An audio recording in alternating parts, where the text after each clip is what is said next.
7 ভাগে কুরবানি করা যাবে কিনা, এই ধরনের প্রশ্ন কিন্তু আমরা আগে শুনতাম না। বলছি 7 পরিবারের পক্ষ থেকে একটি গরু কুরবানি করতে হবে, এরকম হাদিস পৃথিবীতে নেই।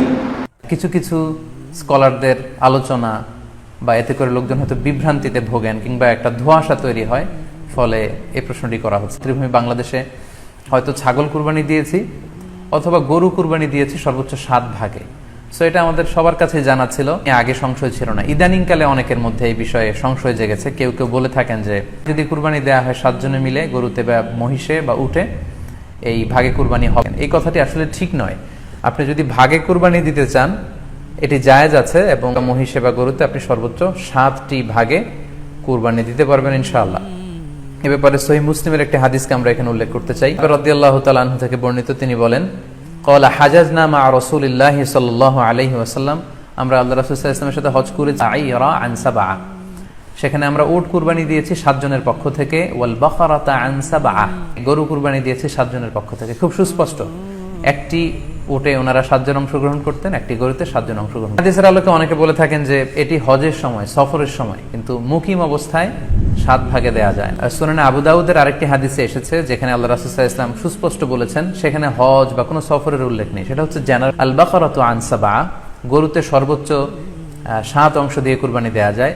ওয়াল জাযুরু আন সাবআ, ক্ষেত্রেও সর্বোচ্চ 7 অংশ দিয়ে কুরবানি দেয়া যায়। তো এই হাদিস, দ্বিতীয় যে হাদিসটি উল্লেখ করলাম, এটা হচ্ছে জেনারেল স্টেটমেন্ট, ওর মুকিম কোনো কথা বলা হয়নি। ইন জেনারেলি বলা হয়েছে যে উটে 7 ভাগ দেয়া যায়, গরুতে 7 ভাগ দেয়া যায়।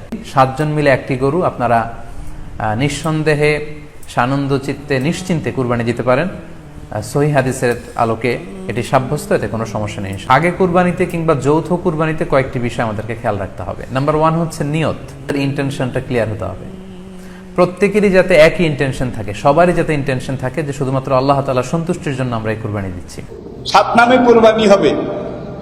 এই 7 শরীকের কোন একজন শরীক, তার টাকার মধ্যে একটা পয়সা সুদের অংশ আছে। 15,000 টাকা 20,000 টাকার মধ্যে একটা পয়সা হয় সুদের আছে, নয় ঘুষের আছে, অথবা ইয়াবা ব্যবসার আছে। তাইলে ওই শরীক সহ কোন শরীকের কোরবানি কবুল হবে না। আর বলছি, আই রিপিট, 7 শরীকে মিলে দেবে। এখানে এক শরীকের টাকার মধ্যে যদি একটা পয়সা সামান্য কিছু থাকে, হারানোর অংশ থাকে, তাহলে ওই শরীক সহ কারো কোরবানি কবুল হবে না। এখানে কিন্তু বিরাট একটা সাবধানতা, ব্যারিকেড, যার জন্য ওই ভাগি খোঁজার সময় আপনারা খুব একটু যাচাই বাছাই যে পারেন খোঁজ খবর নিতে হবে তার আয়ের মধ্যে হারামের কোন অংশ আছে কিনা, তাইলে ভাগিদার হিসাবে তাকে নেওয়া যাবে না। কারণ তাকে একজন আমার দাও গেল, আমও গেল, খালাও গেল।